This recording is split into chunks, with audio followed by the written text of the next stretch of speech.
मध्य प्रदेश चुनाव प्रचार से लौटते समय रात में केंद्रीय मंत्री साध्वी निरंजन ज्योति महोबा पहुंची, जहां उन्होंने पत्रकारों से वार्ता करते हुए इंडिया गठबंधन पर तंज करते हुए कहा कि बिना सिद्धांत के जो भी गठबंधन बनता है वो कामयाब नहीं हो सकता।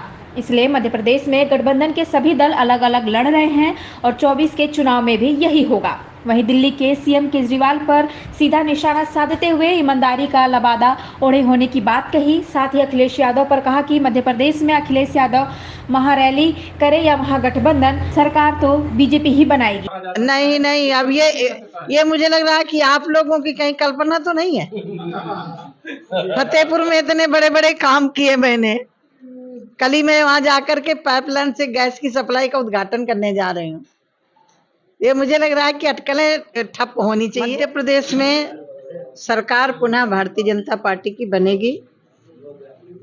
मैं आज बड़ा मलाहरा और 3-4 विधानसभा में होकर के आई हूँ। पहले मध्य प्रदेश हरियाणा और पंजाब की तरह गेहूं और चावल उगाने में नंबर 1 है।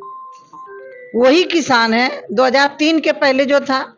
अब फर्क क्या हुआ कि लाइट समय पर मिल रही है, रोड अच्छे हो गए हैं, पानी लोगों को मिल रहा है।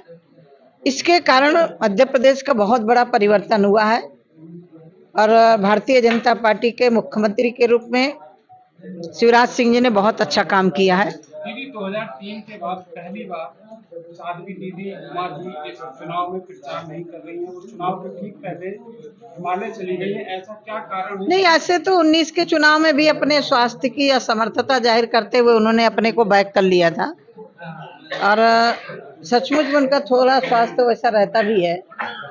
19 का चुनाव भी वो स्वास्थ्य का कारण बता के नहीं लड़ी थी और पार्टी उनका जितना सम्मान पहले था अभी भी पार्टी में उनका हमेशा रहेगा। ऐसा नहीं है, उमा दीदी और मेरे में कोई अंतर नहीं है। दीदी क्या लगता है मध्य प्रदेश में कितनी सीटें भारतीय जनता पार्टी को मिलने वाली है? सरकार बनेगी। एमपी सहित अन्य राज्यों में भी चुनाव चारों और राज्य हैं। क्या लगता है इस बार भाजपा क्या करने जा रही है? राजस्थान में सरकार हम बना रहे हैं और आने दीजिए, और जितना नजदीक चुनाव आएगा उतना ही, क्योंकि मोदी जी ने काम किया, हमारी सरकारों ने काम किया है। कोविड के समय यदि देश के सबसे प्रधानमंत्री जी के हाथ में बागडोर न होती तो मुझे लग रहा है कि जितने लोग बीमारी से नहीं मरते उससे ज्यादा भूखमरी से मर जाते। यही बुंदेलखंड है जहां आए दिन किसान आत्महत्या करता था, वो छोटा किसान। लेकिन जब से प्रधानमंत्री सम्मान निधि आने लगी, अब बुंदेलखंड में कहीं भी आत्महत्या नहीं सुनाई पड़ रही है, क्योंकि किसान अब कर्ज से नहीं, कर्ज से मुक्ति मिल चुकी है।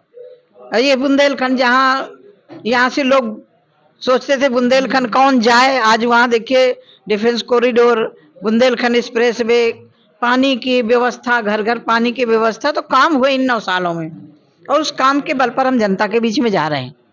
महारैली करने वाले क्या कहेंगे? अभी महागठबंधन हो रहा था, महारैली करें चाहे जो कुछ करें, भारतीय जनता पार्टी की सरकार बनेगी। इंडिया गठबंधन में अभी से उथल पुथल मची है, क्या कहेंगे? ये तो होना ही था, पहले ही होना था। जब बन रहा था तभी हमने कहा था कि अभी तो टिकट घोषित नहीं हुए। जब टिकट, मध्य प्रदेश में देख लीजिए, इनका था कि मध्य प्रदेश मिल के लड़ेंगे।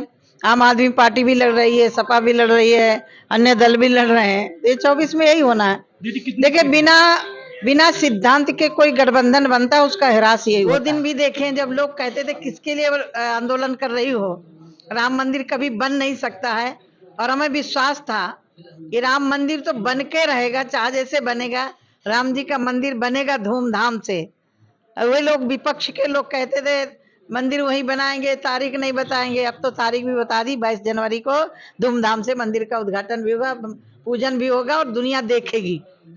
केजरीवाल को ईडी का नोटिस गया है, क्या लगता है? देखिए, केजरीवाल जी ईमानदारी का लबादा तोड़ चुके थे, लेकिन 2-2, 3-3 मंत्री जेल में हैं तो कोई जनता की सेवा करके नहीं गए, जनता के पेट की रोटी काट करके घोटाले करके गए हैं। और जनता के सामने इनका चेहरा उजागर भी होना चाहिए था।